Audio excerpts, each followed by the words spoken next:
Hi all, welcome to a new video.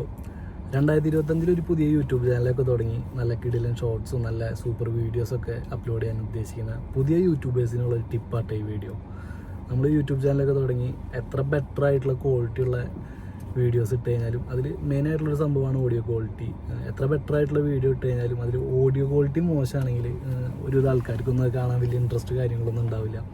അപ്പോൾ ഞാനൊരു channel തുടങ്ങിയപ്പോഴും ഒന്ന് രണ്ട് വീഡിയോ ഞാൻ മൈക്കില്ലാണ്ട് ചെയ്തു. അപ്പോൾ അതിൽ പുറത്തുനിന്ന് വരുന്ന ഒന്ന് രണ്ട് കമൻസ് ആയിരുന്നു, നിങ്ങൾക്കൊരു മൈക്ക് വാങ്ങിച്ച് യൂസ് ചെയ്തുകൂടെ എന്നുള്ളത്. അങ്ങനെ ഞാൻ ഒരു ബഡ്ജറ്റ് ഫ്രണ്ട്ലി മൈക്കാട്ടം നോക്കിയത്. കാരണം എന്താണെന്ന് വെച്ച് കഴിഞ്ഞാൽ നമ്മളിപ്പോൾ ഈ വീഡിയോസ് ചെയ്യണത് നമ്മൾ കണ്ടിന്യൂസ് ചെയ്യുമെന്ന് അറിയില്ല, നമ്മുടെ ചാനൽ ഗ്രോ ചെയ്യുമെന്നുള്ളതൊന്നും നമുക്കറിയില്ല. അപ്പോൾ നമ്മൾ ഫസ്റ്റ് തന്നെ പോയിട്ടൊരു ഭയങ്കര ബഡ്ജറ്റിലുള്ള, അതായത് വലിയ ബഡ്ജറ്റുള്ള ഒരു മൈക്ക് വാങ്ങേണ്ട ആവശ്യമൊന്നുമില്ല.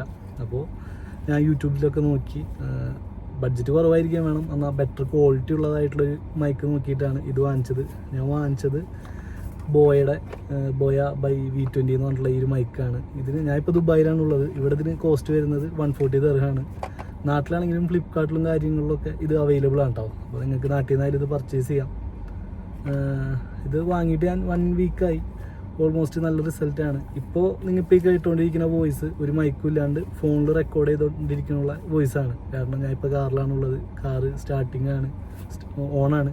പിന്നെ അവിടെ കൺസ്ട്രക്ഷൻ നടക്കുന്ന കാരണം പുറത്തുനിന്നുള്ള വോയിസൊക്കെ ഇപ്പോൾ കേൾക്കുന്ന ഈ ഓഡിയോയിലുണ്ടാവും. അത് കഴിഞ്ഞിട്ട് നമ്മൾ നോക്കാൻ പോകുന്നത് ഈ പുതിയ മൈക്ക് കണക്ട് ചെയ്തിട്ട് എന്താണ് ആ ഡിഫറൻസ് എന്നുള്ളതാണ്. അപ്പോൾ നമുക്കൊരു ആ ക്വാളിറ്റി മനസ്സിലാവുമല്ലോ. നമുക്കിതിൽ വരുന്നത് 2 മൈക്കും ഒരു റിസീവറുമാണ് നമുക്കിതിൽ വരുന്നത്.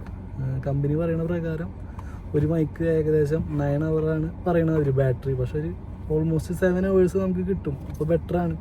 നമ്മൾ ഒറ്റയ്ക്കുള്ളൊരു വീഡിയോ ഒക്കെയാണ് ചെയ്യുന്നതെങ്കിൽ ഒരെണ്ണം ചാർജ് ചെയ്ത് കഴിഞ്ഞാൽ നമുക്ക് ഓൾമോസ്റ്റ് ഒരു 2 കൂടി ഒരു 15 ഹവേഴ്സൊക്കെ കിട്ടും. അതിന് ശേഷം മാത്രം ചാർജ് ചെയ്യേണ്ട ആവശ്യം വരുന്നുള്ളൂ.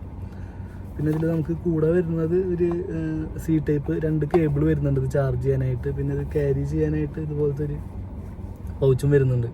നമുക്കിത് ഇതിലിട്ട് കൊണ്ടു നടക്കൽ അത്ര യൂസ്ഫുൾ ആയിട്ടുള്ള കാര്യമൊന്നുമല്ല. കാരണം ബോക്സ് വലുതാണ്. അപ്പോൾ നമുക്ക് പോക്കറ്റിലിട്ട് കൊണ്ടു നടക്കാനൊക്കെ ബുദ്ധിമുട്ടാണ്. അപ്പോൾ ഇതിലാകുമ്പോൾ നമുക്ക് വലിയ ക്വാളിറ്റി കാര്യങ്ങളൊന്നും പറയാനില്ല, കാരണം ഈ ഒരു ബഡ്ജറ്റേ ഉള്ളൂ. അപ്പോൾ നമുക്ക് 2 മൈക്കും ഈ ഒരു റിസീവറൊക്കെ ഇതിലിട്ട് അതിൽ കൊണ്ടു നടക്കാവുന്നുള്ളൂ. പിന്നെ ഇതിൻ്റെ ഒരു അഡ്വാൻറ്റേജ്, ഇത് കണക്ട് ചെയ്യാൻ നമുക്ക് ഭയങ്കര സിമ്പിളാണ്. ജസ്റ്റ് ഈ ഒരു റിസീവർ ഫോണിൽ ചാർജിൽ C ടൈപ്പിൽ കണക്ട് ചെയ്യുക. അതിനുശേഷം നമ്മുടെ മൈക്ക് ജസ്റ്റ് ഇതിലൊരു പവർ ബട്ടൺ ഉണ്ട്, അതൊരു 2 സെക്കൻഡ് ഹോൾഡ് ചെയ്ത് കഴിഞ്ഞ് കഴിഞ്ഞാൽ അത് ഓട്ടോമാറ്റിക്കലി കണക്റ്റ് ആവും. നല്ല ഒരു ഓൾമോസ്റ്റ് 2 സെക്കൻഡിനുള്ളിൽ തന്നെ കണക്റ്റ് ആവും. അപ്പോൾ ഞാൻ ഇത് കണക്ട് ചെയ്തതിന് ശേഷം നമുക്ക് ഇപ്പോൾ ഉള്ള വോയിസും ഇത് കണക്ട് ചെയ്തിട്ടുള്ള വോയിസും തമ്മിലുള്ള ഒരു ഡിഫറൻസ് നോക്കാം. ഞാനിപ്പോൾ ഈ മൈക്ക് കണക്ട് ചെയ്തിട്ടാണ് സംസാരിക്കുന്നത്. ഇപ്പോൾ നമുക്ക് ആ ഒരു ഡിഫറൻസ് എന്താണെന്നുള്ളത് ഫീൽ ചെയ്യുന്നുണ്ടാവും. ഇത് കണക്ട് ചെയ്യാനൊക്കെ ഭയങ്കര ഈസിയാണ്. റിസീവർ എടുത്ത് ജസ്റ്റ് കണക്ട് ചെയ്യുക. ഇത് നമുക്ക് എവിടെയാണോ ഇത് കണക്ട് ചെയ്യാൻ കംഫർട്ട് എന്ന് വെച്ച് കഴിഞ്ഞാൽ അവിടെ കണക്ട് ചെയ്യുക. ഇത് പിന്നെ ഇങ്ങനെ ഇത് നമുക്ക് ഏത് ഡയറക്ഷനിൽ വേണമെങ്കിലും 360 ഡയറക്ഷനിൽ ഇത് കറക്കിയിട്ട് നമുക്ക് ഇഷ്ടമുള്ളടത്ത് കണക്ട് ചെയ്യാനുള്ള ഓപ്ഷനൊക്കെ ഉണ്ട്.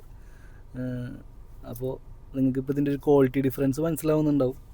പിന്നെ ഇത് നമുക്ക് 2 ഓപ്ഷൻ വരുന്നുണ്ട്. ഇപ്പം നമ്മൾ കേട്ടുകൊണ്ടിരിക്കുന്നത് ഇതിൻ്റെ നോർമൽ ഒരു വോയിസ് ക്വാളിറ്റിയാണ്. നമുക്ക് ഇപ്പോൾ ഒരു ഭയങ്കര ക്രൗഡഡ് ആയിട്ടുള്ള ഏരിയ അല്ലെങ്കിൽ ഭയങ്കര നോയ്സി ആയിട്ടുള്ളൊരു സ്ഥലത്താണെങ്കിൽ നമുക്കിതിലൊരു നോയ്സ് NR എന്ന് പറഞ്ഞിട്ടൊരു നോയ്സ് റെഡ്യൂസിങ് ഒരു ഓപ്ഷനും കൂടി ഉണ്ട്. അതും നമുക്കിതിലൊരു ലോങ് പ്രസ് ചെയ്ത് കഴിഞ്ഞ് കഴിഞ്ഞാൽ ആ ഓപ്ഷനിലേക്ക് ചേഞ്ച് ആക്കിയിട്ട് അതും നമുക്ക് യൂസ് ചെയ്യാൻ പറ്റുന്നതാണ്. അപ്പോൾ അതിൻ്റെ ഒരു റിസൾട്ടും കൂടി നോക്കിയിട്ട് നമുക്ക് ഈ വീഡിയോ വൈൻഡപ്പ് ചെയ്യാം.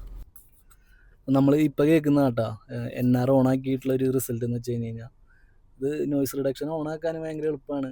മുമ്പ് ഇതിലൊരു ബ്ലൂ LED ലൈറ്റാണ് ഇൻഡിക്കേഷൻ നമുക്ക് കാണിച്ചിരുന്നത്. NRക്ക് മാറ്റണമെങ്കിൽ ജസ്റ്റ് NRൻ്റെ സ്വിച്ച് ഒരു 1 സെക്കൻഡ് ഹോൾഡ് ചെയ്യുക. അപ്പോൾ അത് ആ ബ്ലൂ ലൈറ്റ് മാറിയിട്ടൊരു ഗ്രീൻ ലൈറ്റിലേക്ക് മാറും. അത്രേ ഉള്ളൂ, സിമ്പിളാണ്. എനിക്കിതിപ്പോൾ മൈക്ക് യൂസ് ചെയ്തിട്ട് ഇത് കണക്ട് ചെയ്യാനും യൂസ് ചെയ്യാനൊക്കെ ഭയങ്കര ഈസി ആയിട്ടാണ് തോന്നുന്നത് കമ്പാരിറ്റീവ്ലി. പിന്നെ ഒരു കണക്ഷൻ പ്രോബ്ലം അങ്ങനത്തെ പ്രശ്നങ്ങളൊന്നും വരുന്നില്ല. അപ്പോൾ നിങ്ങളൊരു പുതിയ യൂട്യൂബറാണ് കാര്യങ്ങളൊക്കെ ആണെങ്കിൽ നിങ്ങൾക്കിത് ഓഫ് കോഴ്സ് ഇത് ടെസ്റ്റ് ചെയ്യാൻ പറ്റുന്ന ഒരു പ്രൊഡക്റ്റാണ്. അപ്പോൾ നമ്മളെ വീഡിയോ യൂസ്ഫുള്ളായെന്ന് തോന്നുകയാണെങ്കിൽ ജസ്റ്റ് സബ്സ്ക്രൈബ് ചെയ്യുക, ലൈക്ക് അടിച്ചിട്ടൊന്ന് സപ്പോർട്ട് ചെയ്യണം. Okay, thank you.